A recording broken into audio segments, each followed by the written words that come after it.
behalf of the International Centre Goa to this very important lecture cum interactive session on the development model India needs. Our speakers for today are none other than two very eminent people and Goa University's visiting research professors. Professor MADHAV, may I invite you to come on stage? An economist and the Dayanand Bandodkar visiting research professor in political economy, and Professor MADHAV, an environmentalist and the DD Kosambi visiting research professor in interdisciplinary studies. When we talk about the development model India needs, we cannot consider economic growth without environmental considerations, and especially at a time when India is embarking on the path of economic empowerment. The need for adopting suitable green accounting practices and environment-friendly regime in planning and implementing process is imperative. But sadly enough, it is not up to the desired global standards. With half the population under the age of 25, the success of India will be defined by access to education, preservation of its cultures, the health of its children, the quality of its communities, the mobility of its people, and the sustainability of its resources. India has become a powerful engine driving and shaping the world's economies, culture, technology, and development. The rapid chaotic growth, development across the country, however, creates key challenges that will need to be tackled forcefully to ensure their promise. Just this Sunday, the newspaper headline stated that the government has cleared projects at breakneck speed, but environmentalists have been kept in the dark. Ecology takes a backseat. So ecosystem-related risk reduction coupled with implementation of a sustainable development environment is the need of the hour. The challenges to environment imbalance, climate change, and sustainable development are many, and it is imperative that appropriate, innovative, relevant, and proper steps be taken and implemented before these challenges become too big to be rolled back or mitigated. Therefore, I think today's discussion between an economist and an environmentalist will be worth listening to and will throw up some new ideas. Today's session is co-organized by the International Centre Goa and the Goa University. The lecture will be followed by a question and answer round with participants. I now request Professor M.K. Janardhan of Goa University to formally introduce our eminent speakers. Thank you very much. Good evening, all. Madam Nandini Sahai, Director of ICG, Professor Botany, Professor GADGIL, Professor Romila Thapar, who is here, people from media, ladies and gentlemen. Here my task is cut out. Before you listen to them, you have to listen to me. I have to introduce this visiting research professors program first, and then introduce the speakers. Goa government is supporting 6 research chairs at our university. The Department of Culture is doing this. With this, we have about 6 chairs. Several professors come to fill these positions. One is Dr. D.D. Kosambi Visiting Research Professorship, where Professor Romila Thapar, who is here, Professor MADHAV GADGIL, Professor Sudhir Kakar come regularly. And Dr. Dayanand Bandodkar Chair in Political Economy, Professor Amit Baduri is here amidst us. Then we have 4 more chairs, Kavi Varia Bhati Bandodkar Chair, Antonio Gonsalves Chair, Mario Miranda Chair, and Nana Shivgaonkar Chair. And we are thankful to Government of Goa for sponsoring these visiting research professorships. It is basically to bring in doyens in academic fields to interact with students, the faculty, the public as well. And very purpose is not to show university as an ivory tower where only the registered students will be interacting with the doyens in the field, but also to see that the public interact with them and information reaches them. This is the purpose. And today we are glad that International Centre Goa is also partnering with us in this venture, and I thank Madam Nandini Sahai for this.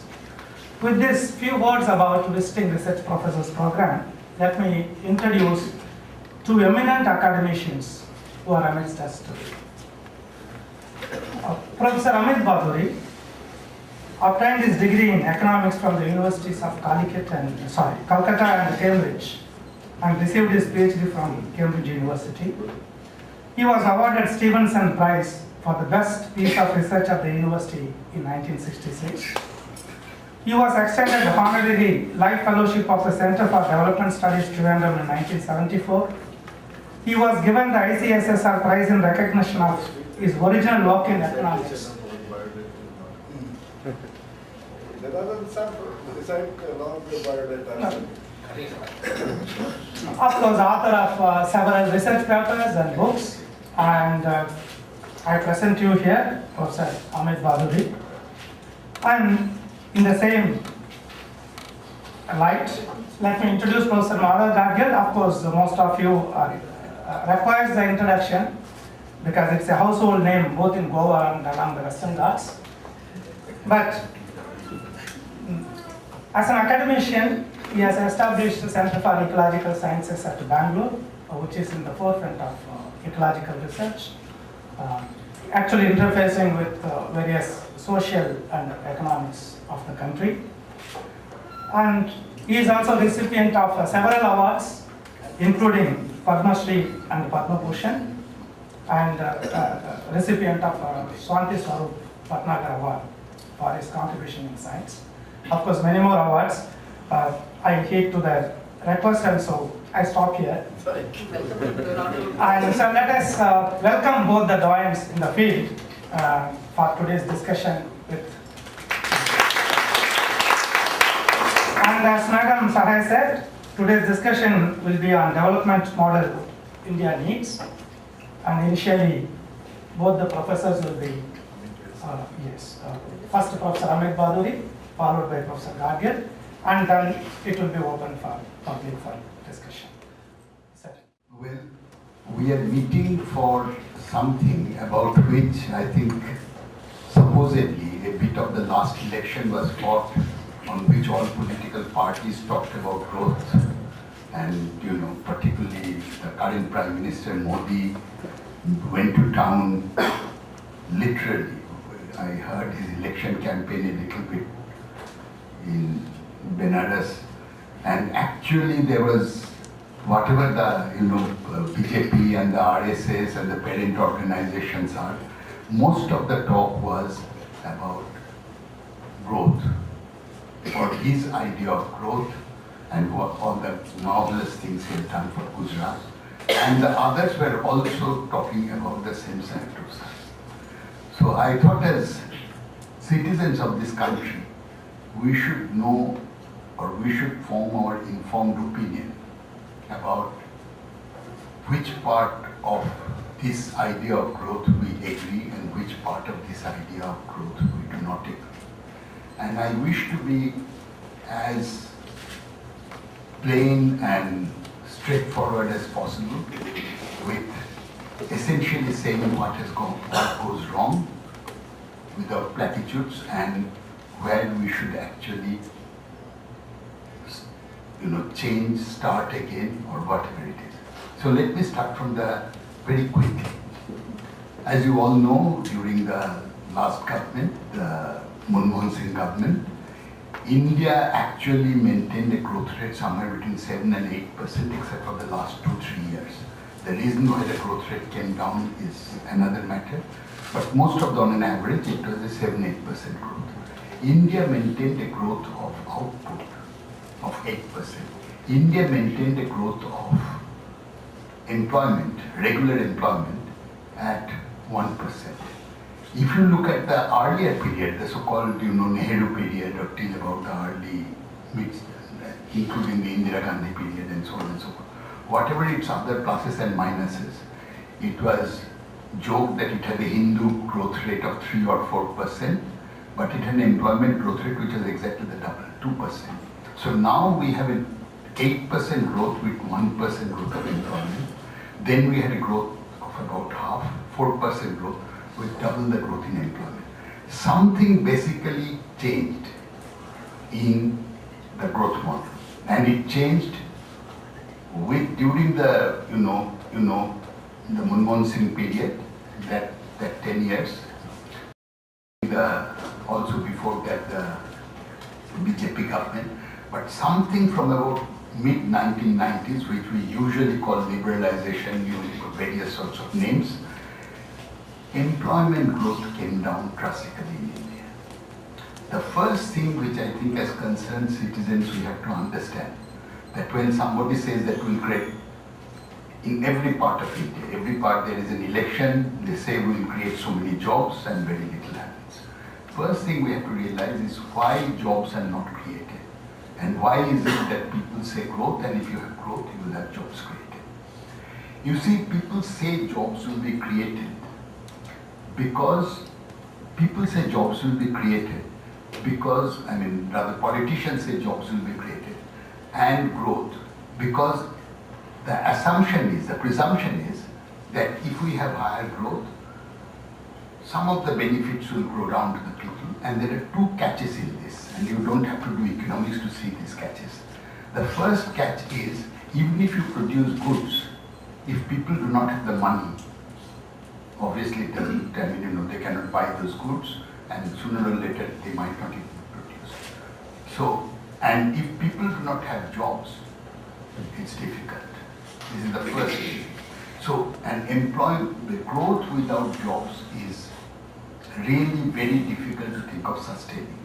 People like, the last Montek Singh Ahluwalia and that crowd, they used to maintain, for example, that once or twice earlier when it was a debate and so on, they used to maintain, yes, that's what you say is true and so on, it will not be job created, but we will be able to do this through the international market, we'll sell.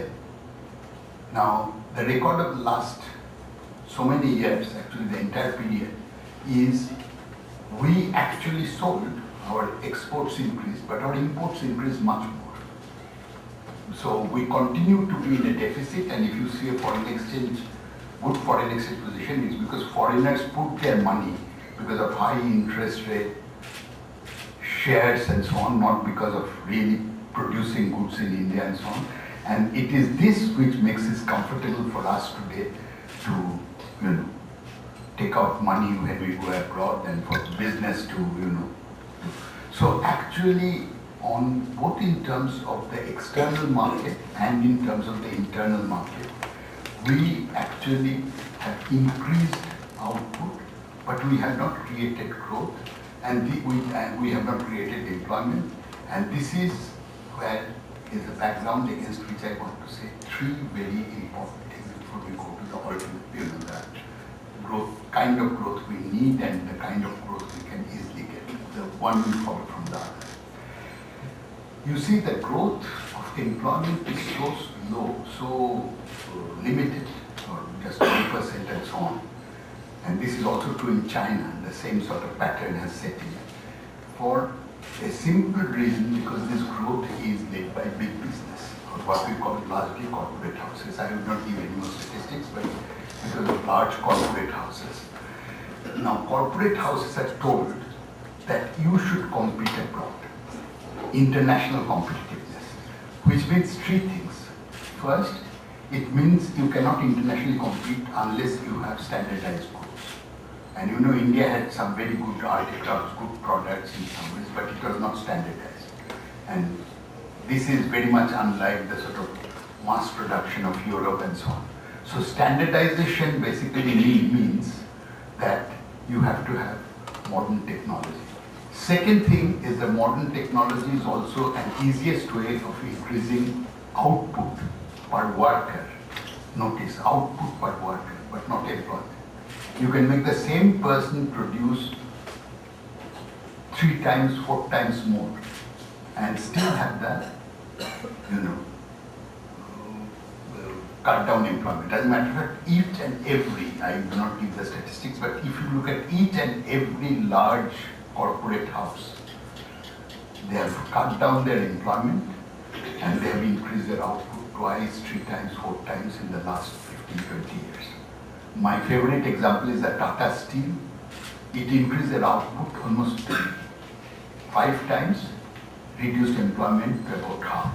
You have the bazaars, you have the, Kirloskar. I mean, I could go on giving you examples and this sort. So basically, you cut down employment, but you have more output because people produce more through automation in the extreme cases and through mechanization. Now, this naturally does not create jobs. So where do these people go?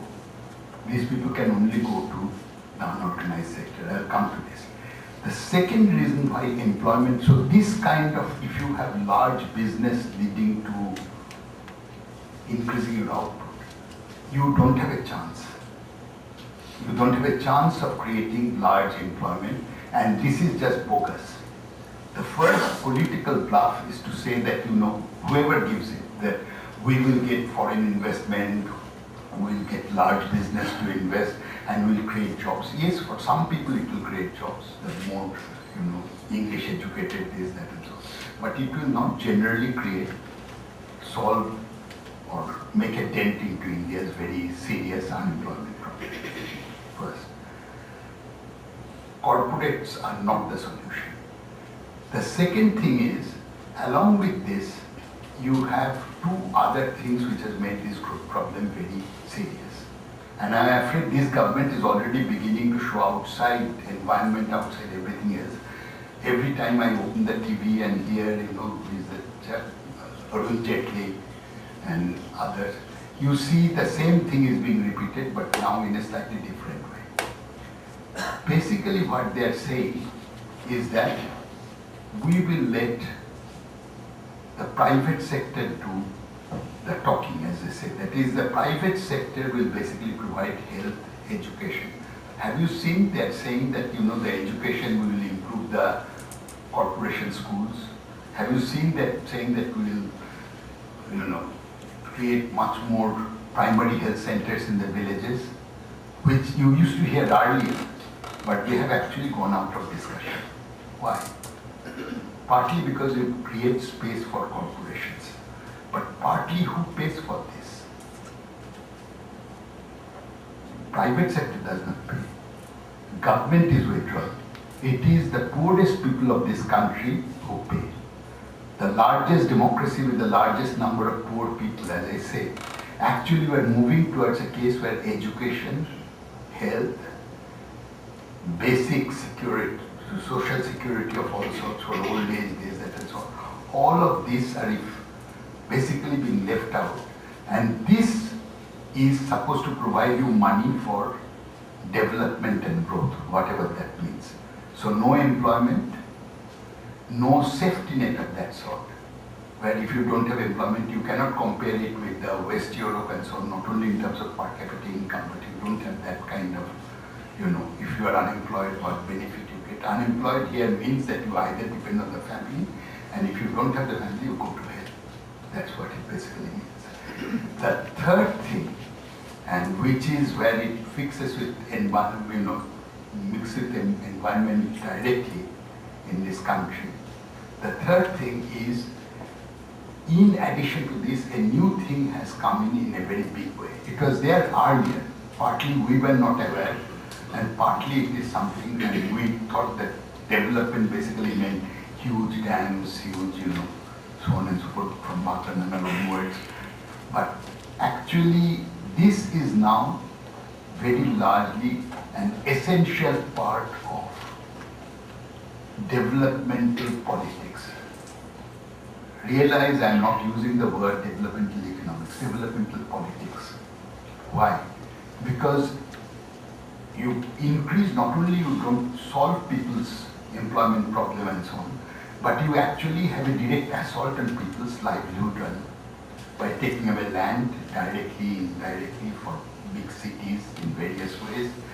And in the process, you have something which is very important which is happening, that which, now we are discussing in the morning, somebody called a political society, a new class of underbelly in urban areas is vastly expanding. It was there, but it is expanding vastly. People who are thrown out of jobs, of their livelihood, not jobs, in the villages, in the cities and so on, because land is taken away in various ways, or livelihood is snatched in various ways. They come to the city, and while in the villages they did not have at all, had any idea of how, so-called governance in the place takes place. Now they make a, you come to the city, you live in a slum, you live in a shanty town, and you say that, well, health is not better. This is called the a new political society which is being formed. And this new political society is it is not the civil society, it is not the middle class, they are not fighting for a cause. They are desperate, they have been thrown out of their livelihoods and they have come to the cities. And now, unless there is drinking water, unless there is some electricity, they cannot survive. They simply cannot survive because the survival conditions in cities require some other basic things. So these are the people who, for example, to give a current example, the Aam Party. These became, outside the NRI, these became their biggest support. That that free electricity, free water, or half free electricity, half free water. This is the group which a very large number, I know some of them, cycle rickshaw pullers, this, that, and so on. These are the people who basically came from Bihar villages, not from Goa, but mostly from Bihar, from Bengal, East India, partly from UP because of the proximity. And this large underbelly of development or underdevelopment, you see in every city, and we don't have very good statistics, but whatever we have, but we have lots of research centers in India, everywhere springing up to talk about the informal employment. But you have this huge number of people who come. Now, it is in this context, having said that no growth in employment, safety nets withdrawn, and direct assault on people's life, which actually makes India increasingly, with this kind of growth, for at least 50% of the people. Forget about poverty line and so on, but probably a bit more. At least 50% of the people, what the Italian poet Dante said, in his Divine Comedy when describing hell, that on hell it is written that this is the land you enter after abandoning hope.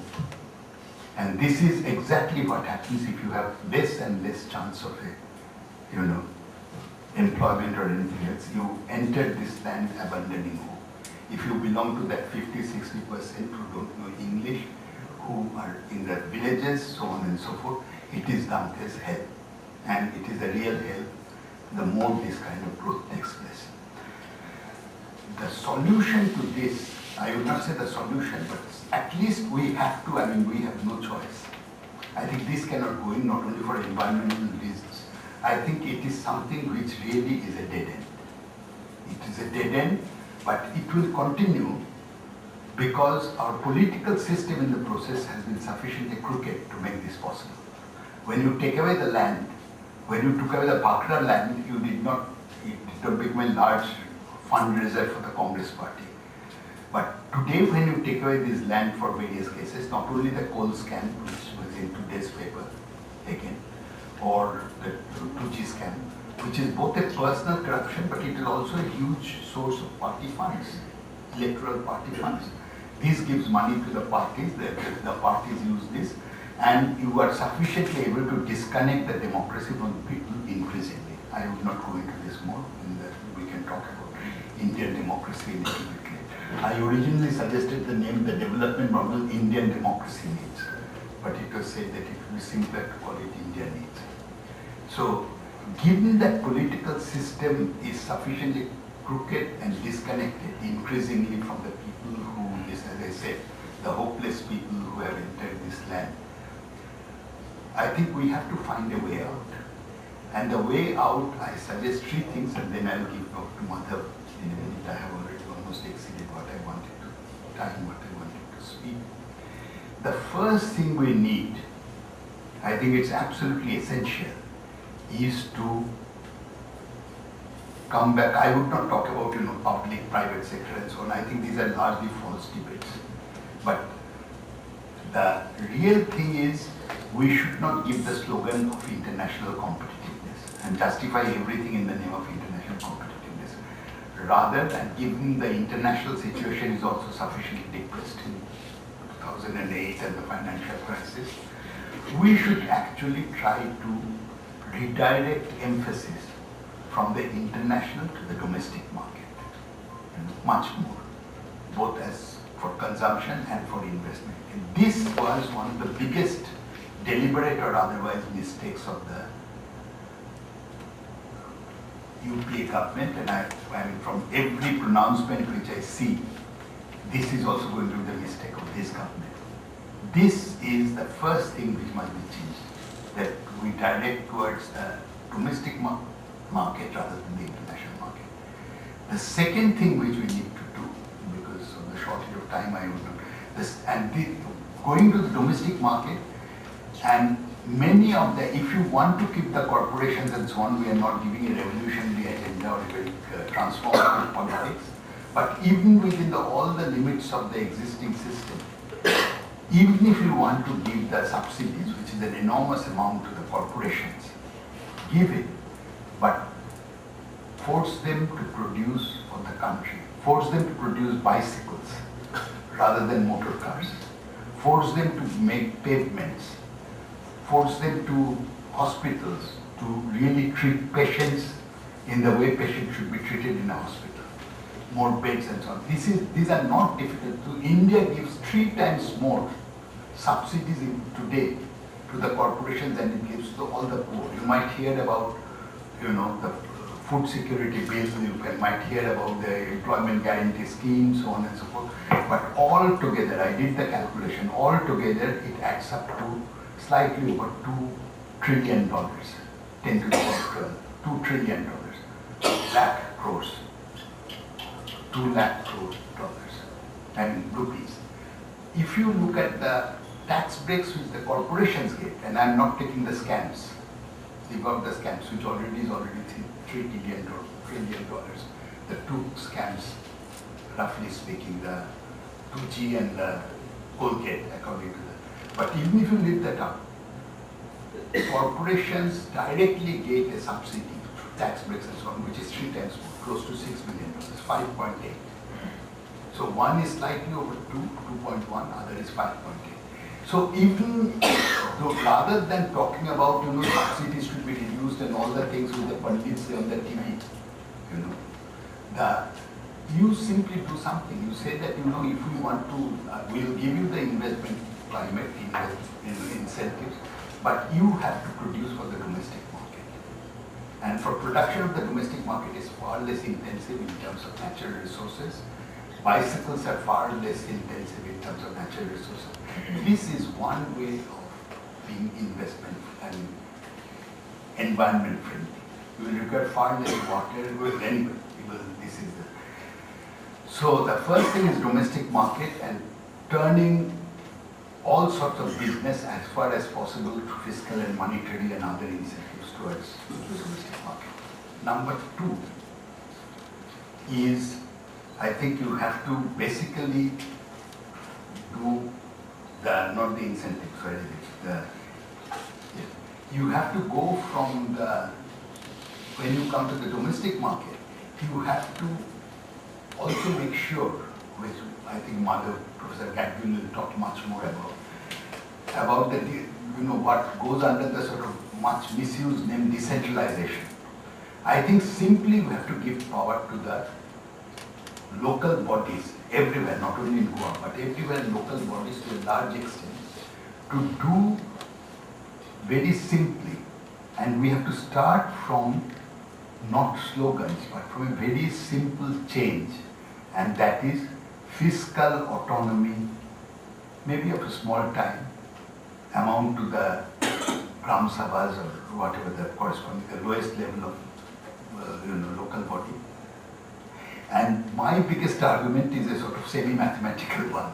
My biggest argument is that there is close to 33, probably now 35 lakhs of people who are elected representatives at that level, at the lowest level, elected, as much elected as an MP, as much elected as Narendra Modi or Manmohan Singh was never elected, but whoever was elected was, as much elected as that at the lower level. And now, even if 10% of them, this is a law of large numbers in that sense, even if 10% of them seriously try to improve, it is close to 3 to 4 lakhs of panchayats and people, elected representatives will be fighting for better use of their local resources. And that is a movement. Not many people can claim that they have party volunteers and so on, got 3 to 4 lakhs consistently over time who are trying to improve their local areas. And this, I think in the Indian situation, as I said, without really massive transformative politics, is today possible. All the 73rd, 74th amendments, so on and so forth we talk about, they actually did not give fiscal autonomy. No fiscal autonomy today exists. I have seen Kerala, which was probably one of the best panchayat system during the last CPM government, or by the Indian standards. But they all waited for the party boss to come. I myself, with my own eyes, I saw, I waited, and they were all waiting for the approval of the project, because until the party boss comes, the DM cannot, though technically he can, but the DM would not sign the approval until the local man comes. And this will not do. This is where we should start, and I'm sure this is going to come in India, probably I would not be alive, but this is going to come in India in another 10 years' time. And this is exactly like giving power to the states.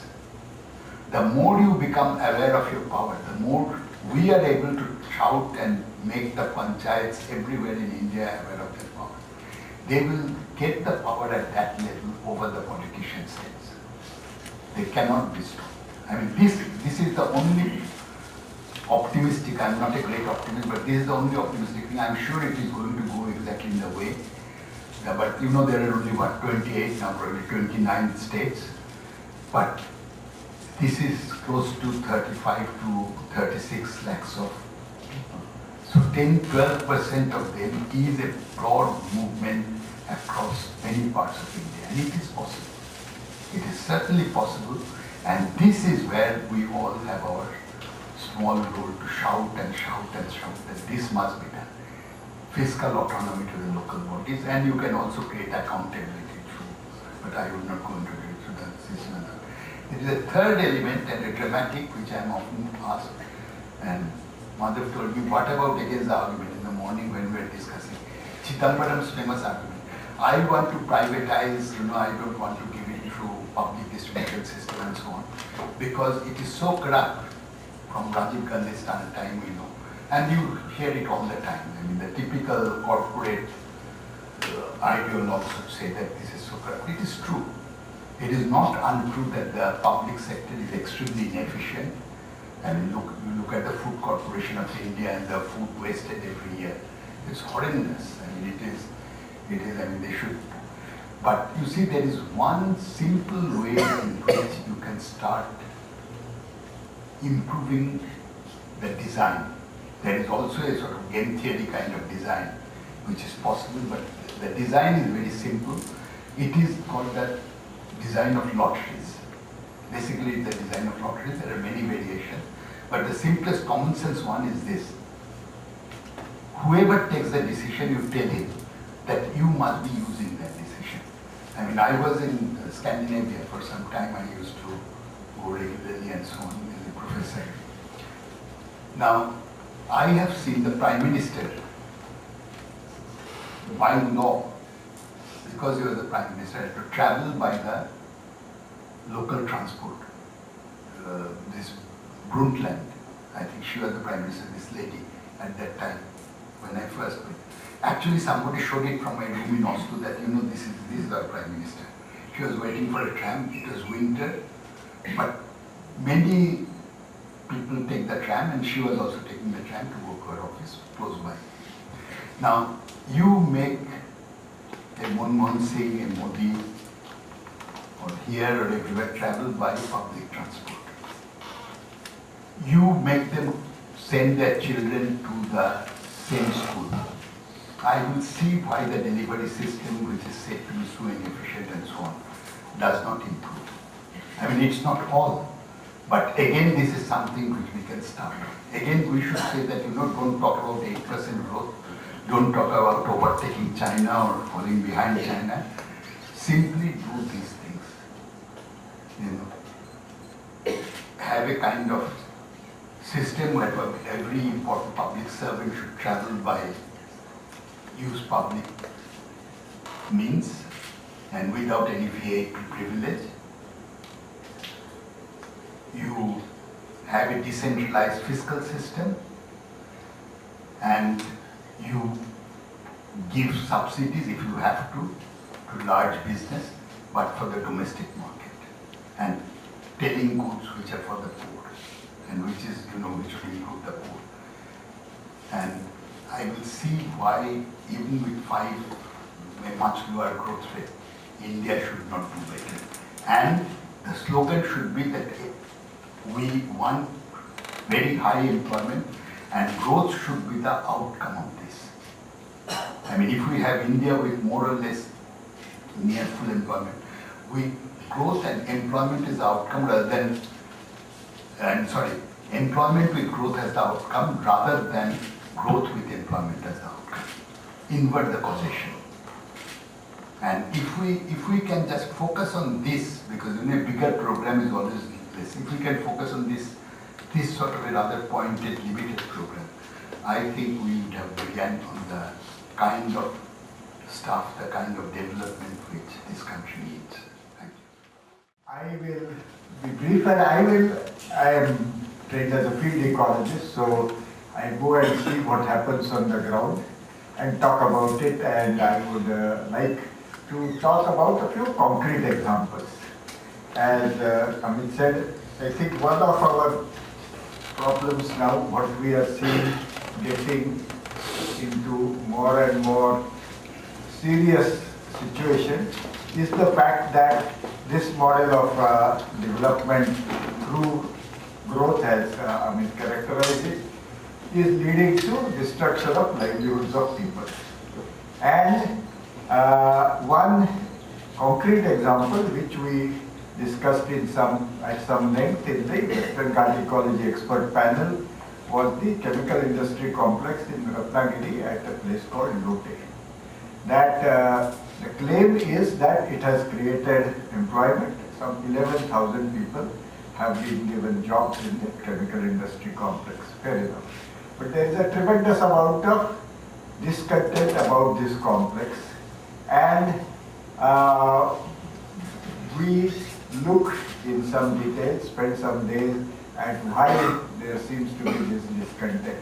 It is very clear that the chemical industry is not treating its effluents the way it is supposed to treat.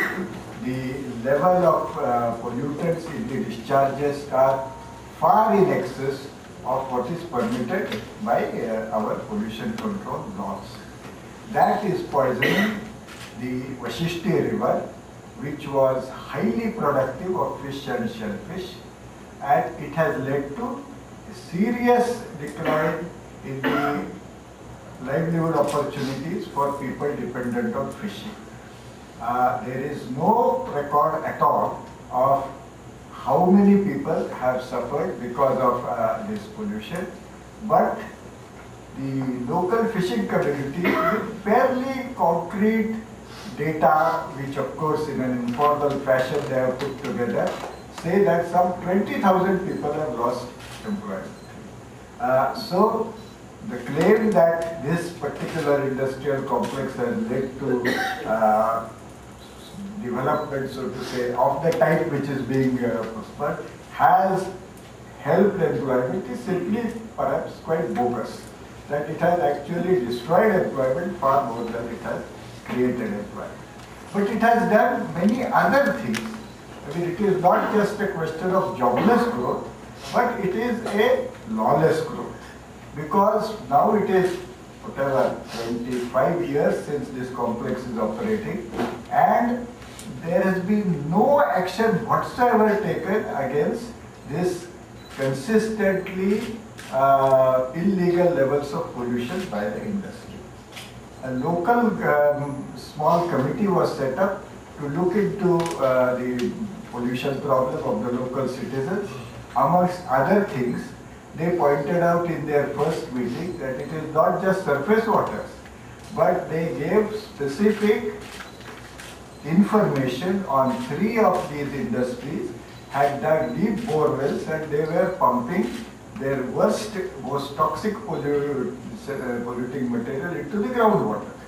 And this is on record, and after the first meeting of this local committee put this on record, no further meetings were called and no action was taken against these 3 industries. Now, from time to time, there are large-scale fish deaths in the Vashishti river, and naturally, to protest, the fishing community people take out marches to say that, look, this is going on and on, and you have to take some action. And our Western Ghat Ecology Expert Panel, on its behalf, I went to the Ratnagiri District Collector's office and got the statistics. They had a record of the previous 600 days before I had gone. On 180 of these 600 days, fishing people had taken out protests against pollution, and on every one of those 180 days, the collector had invoked police powers to suppress the demonstration. Very good. So, you have lawlessness of the industry in pollution very happily tolerated, but the most completely justified peaceful demonstration of the fishermen are suppressed by invoking law and order. So this is the issue, that because of this model, which is so skewed, you have not just jobless but lawless growth. Now this lawlessness also means a whole lot of other things, including coming up continually with fraudulent clearances, fraudulent statistics on what is happening. And I just want to take a couple of examples from Goa and say how this is kind of pattern is perverting the way the industry is supposed to develop and leading to serious negative implications on livelihoods. You might have heard in Goa, we have been hearing of this village called Kaure in Dept Taluka, and I went and actually stayed with the people there in Kepe and Kolam 2-3 days. I tried to see what was happening. Then I went to see the mine. Now at Kaure, there is this very nice waterfall to which a lot of people go to take bath. And it is fed by a stream which is drying up because of the, that time when I visited 3 years ago, the mine was operational because of the mine. So I went to the mining area and requested the managers, and I have of course official clearance. So they agreed to show me the mine. I had also seen the environmental impact assessment report the mine had produced, which said that there were no water courses where mining was being conducted, and that there was no impact, negative impact on any water courses, because the guidelines for both the environmental impact assessment and the clearances and so clearly say that the mines should not be allowed to disrupt any natural water courses. There were 2 streams which were bundled, diverted in various ways, so that very clearly the water flow in that them was being reduced, the water was going somewhere else, and the cultivation and horticulture based on those streams was suffering. I gave a letter to the mine manager saying that I see that environmental impact assessment statement says there are no water courses, but I see the water courses. And the clearance conditions which were given, issued to the mine say that you should not tamper with the water courses, you should maintain a natural corridor of vegetation of 50 meters on either side. You have cut down all vegetation on the side of the streams, and the streams have been diverted, they have been tampered with. So kindly explain. I got a very interesting response 3 days later. The response said that you kindly see the geological map of Goa The geological map shows no blue lines where the mine is. Therefore, what you thought were streams was an illusion. This is all Maya. What is Satyam is what is on the map. And if people have been taking bath under that waterfall and that stream, that's also perhaps they are part of the Maya Sabha that is being enacted. So there is this level of perversion. Then, interestingly enough, the previous government asked us to undertake a review of all the environmental impact assessments which were produced by the mines, the environmental monitoring process that was in operation, environmental management plans, public hearing, and because of that official project we got both records of 75 actually out of 105 mines finally, as well as access to the mines. Many of them we visited in the field. October 2013, we have submitted a report to the government showing in detail that what I talked about Kauri is not an exception, that most of the environmental impact assessments are full of false information and clearly deliberately falsified information, at least as far as the water sources are concerned. There is abundant evidence from many areas of this. But as I said, the government's only reaction has been to again suppress that report, as the government of India tried to do with our Western Ghat ecology expert panel report. So what then are the various alternatives? I think we should have a discussion, so I won't say too much more, but I will go back to this Kauri. Now, I guess 2-3 months ago, the Gram Sabha of Kauri has proposed that now it is very clear that the mining that has gone on had a whole lot of irregularities, illegalities involved. The Justice Shah Commission report and others have clarified that there has been this illegality. Therefore, that mine should be handed over to the cooperative society which the Kauri village people want to set up, and they will run the mine. They are concerned with their own environmental livelihoods along with economic benefits that may come to them. They will make sure that they will not adversely impact the environment while operating the mine, and the benefits should go to them. Now we have a government at center headed by a Prime Minister who has received huge public support, whose very first public speech on 16th May after the election was won, his important theme was हम विकास को एक जनांदोलन बनाएंगे.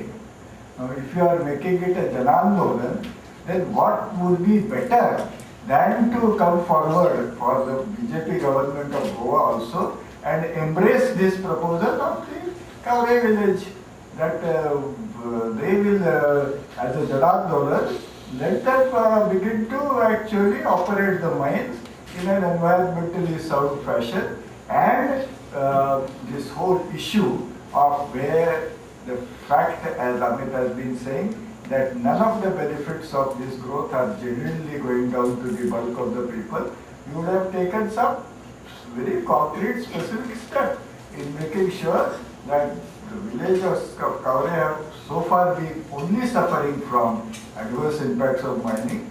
They will both ensure that the adverse impacts do not happen if that is part of their own operation, and they will get some positive benefits out of it. Now this is clearly to my mind how this Vikas and the Janardhan should proceed. It would appear that the Goa government is trying to put every hurdle and scuttle this proposal of the Kauri Gram Sabha to take this up as a cooperative enterprise. I think this is what the people of Goa should debate. If we are talking of, and I think I I am delighted the Prime Minister is talking of विकास को जन आंदोलन बनाएंगे, सबका साथ सबका विकास. तो सबका साथ सबका विकास जन आंदोलन करना है, तो ऐसी कुछ पॉजिटिव स्टेप से शुरुआत कीजिए. Your own party's government in Goa should now take positive steps to walk this talk. And I think this is something which the broader Goan society should strongly support. This is a concrete case that I think you should examine. I have talked a lot to them, and as I said, I have stayed in that village and I have a reasonable understanding, I think, of the situation. But certainly you scrutinize it, but I think it is these kind of alternative directions that we should be seriously thinking of. And there, of course, what Amit said about involving decentralization of decisions, involving the Gram Panchayats and Gram Sabhas and so on, is certainly an important ingredient of what we are talking, that we must get to that level in ensuring that the model of development which is appropriate to our democracy functions. I just want to close by a quotation. In the early years of independence, perhaps there were politicians who were a little different in their attitude. And I remember 1957, I was in high school, there was a fiercely contested parliament election in Pune. And the Congress candidate, who had been a minister in Nehru's cabinet, he was a learned man. He gave a series of lectures, which he had later published as a book called Rajya Vyavahar. Anyway, and he said that he took this opportunity of campaigning for the 57 election parliamentary seat of trying to explain to people what Indian constitution and what the new democracy meant. And he has an interesting sentence in that. He said, remember that in our democracy, it is the people who are sovereign. The elected representatives are our, in Marathi used the term, munims. They are our munims, they are our agents. You don't let them get on top of you and dictate what is happening. It is you who must decide. And if the munims misbehave, you bring them down. And he has, since we are talking about Kasturi Ranga, I cannot resist, he says, just as the whole ball of Kasturi is fragrant, but every particle of that ball of Kasturi is also fragrant. So just as India has become a sovereign nation, every citizen is the sovereign part of the sovereign governance. So remember that it is people who are sovereign, not the munims who are elected. And that is the direction, as I said, the politician was making impassioned speeches in 57 along these lines. In a way, Modi ji is also talking about Vikas and Janardhan. But let us hope that something is actually translated on ground. And I think it is up to all of us citizens to ensure that this is translated on the ground. Thank you. So now the floor is open for discussion. For the last 10 years, I've been trying to find out What, according to the government of India, is the definition of the term development? If you could elaborate on that. If at all it exists. The government has any definition, maybe Amit knows, but I think they are certainly equating it with simply this rate of gross domestic product. That's what they seem to equate it with. I do not know whether formally they do it.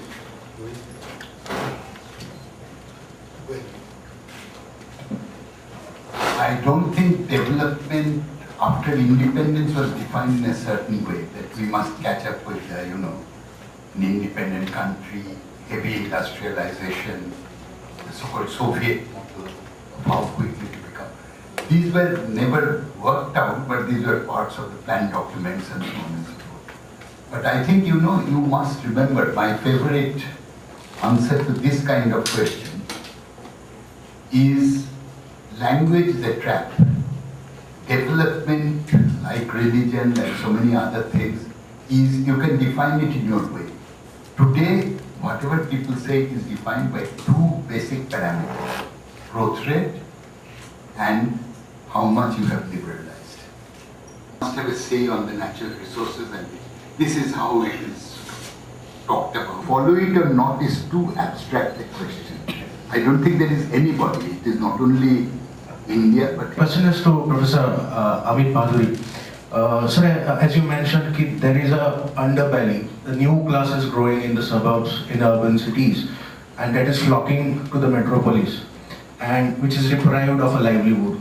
But sir, there also exists a new class, which is the aspirational class.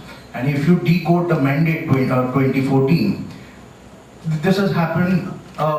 This scenario is quite unusual, that the party which got 30% of the vote share is a ruling party, which is a very unusual in a democracy. And for the first time, the slogans like minimum government, maximum governance. This is happening for the first time because BJP wants to be an economically right party. Before that, the great leaders like Atal Bihari Vajpayee said, we are Gandhian Socialist Party. But this is the first time that emergence of corporates are visible, influence of corporate world is visible in the elections, and BJP is becoming an economically right party. And who consists of this aspirational class is the young voters, which is the young India, which is the more consumerist. And if you trace the policies of Modi government, that it wants to privatize defense, it wants to increase the FDI cap in defense, railways and insurance sector, which are the key sectors. Precise question, but is your precise question if corporate growth, how do I see it links with the aspirational class? That's what the crux of the question. If that is the question, the answer is I think quite clear. First, a bit of, since you mentioned 31%, a bit of statistics. You see, this is a time when the maximum number of voters voted, except for in the 1984 election. If you look at the electoral statistics, right, you probably know about 63%, and then it was about 61%.